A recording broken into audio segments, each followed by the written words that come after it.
થાનગઢમાં જૂની અદાવતમાં હથિયારો સાથે ધસી આવેલા ટોળાનો યુવક પર હુમલો. 11 શખ્સો સામે થાનગઢ પોલીસ મથકે ફરિયાદ નોંધાઈ. થાનગઢ સુરેન્દ્રનગર તા 23 જુલાઈ 2026. થાનગઢના આંબેડકરનગર 2 મહાત્મા ગાંધી સોસાયટી વિસ્તારમાં જૂની અદાવતના બંદૂકને લઈને યુવક તથા તેના પરિવાર પર તલવાર, ધોકા અને પાઇપ જેવા હથિયારો સાથે હુમલો કરવાનો પ્રયાસ કરાયો હોવાનો બનાવ સામે આવ્યો છે. ફરિયાદ મુજબ 11 શખ્સોનું ટોળું યુવકના ઘર પાસે ધસી આવ્યું હતું અને ઘરમાં ઘૂસવાનો પ્રયાસ કરી જાનથી મારી નાખવાની ધમકી આપી હતી. પરિવારજનોએ દરવાજો બંધ કરી દેતા ટોળાએ બહાર પડેલી બોલેરો ગાડી અને મોટરસાયકલમાં તોડફોડ કરી નુકસાન પહોંચાડ્યું હતું. બનાવ અંગે અજયભાઈ મહેશભાઈ રાઠોડે થાનગઢ પોલીસ મથકે ફરિયાદ નોંધાવતા પોલીસે 11 શખ્સો સામે BNSની વિવિધ કલમો તથા GP એક્ટ કલમ 135 હેઠળ ગુનો નોંધી વધુ તપાસ હાથ ધરી છે. રિપોર્ટર જડુ વિજયભાઈ, થાનગઢ. આપનું નામ જણાવશો? અજય મહેશભાઈ રાઠોડ. અજયભાઈ, શું બનાવ હતો કાલે? એટલે એમાં એવું હતું કે એવડા એરિયાને એવી શંકા રાખા મારી ઉપર કે દારૂનું આવડો આ બાતમી દે પોલીસવાળાને. એટલે અમારે જૂની એક અદાવત હતી 307ની, એના હિસાબે એવડા અત્યારે મને ગોતતા હતા. અને કાલ રાતે હું શેરી ઊભો હતો તો ડાયરેક્ટ તલવાનું ને ધોકા ને પાઇપ લઈને આવીને કે પોલીસને કે બાતમી દેશે અમારી દારૂની, તને મારો એમ કરીને મારી વાંઈ તલવાર લઈને 5 જણા દોડ્યા હતા. હું ઘરમાં ભાગી ગયો.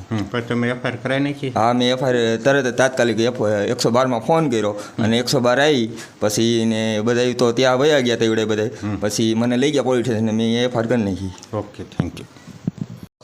નમસ્કાર મિત્રો, હું છું વિજયભાઈ જળુ, દીવ મિરર ન્યૂઝ થાનગઢ. અત્યારે આપણે આંબેડકરનગર 2માં પહોંચ્યા છીએ, તો ચાલો તેમ પીડિત સાથે જ વાત કરીએ. બેન, શું નામ આપનું? પૂરીબેન. પૂરીબેન, શું બનાવ બન્યો હતો? રાતે અમે ઘરે સૂતા હતા.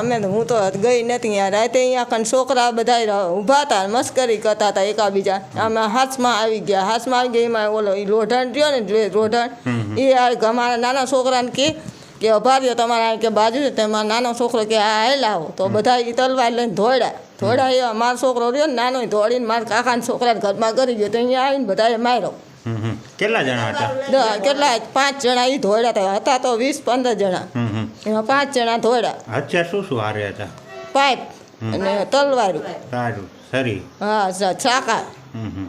પછી તે બધા ઘરે કરી ગયા? હા, બધા પછી અહીંયા આસુ ખોલું નહીં બાયણું, એટલે પાછા ભાઈ ગઈ. બાયણા માથે ઘા કર્યા એવું? હા, ઘા કર્યા છે. પાણો આવડો મોટો તો એ તોડ નાખ્યો છે. કેટલાય ઘા કર્યા, હાંકર તોડ નાખી.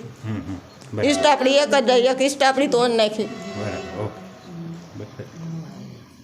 હા બેન, આપનું નામ જણાવશો? રૂપલબેન દેવેન્દ્રભાઈ સોલંકી.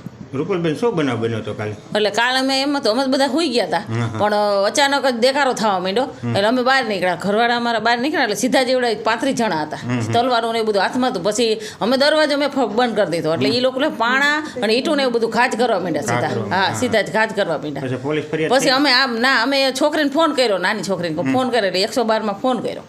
તરત જ ગાડી આવી ને તરત જ બધા રવાના થઈ ગયા, થોડીને ભાગ્યા બધા. ગાડી તરત આવી? હા, તરત ગાડી આવી ગઈ ત્યાં. નમસ્તે મિત્રો, હું છું ચાંદની પરમાર. આપની મનપસંદ ચેનલ એટલે કે દીવ મિરર ન્યૂઝ ચેનલને લાઈક કરો, શેર કરો અને ફોલો કરો.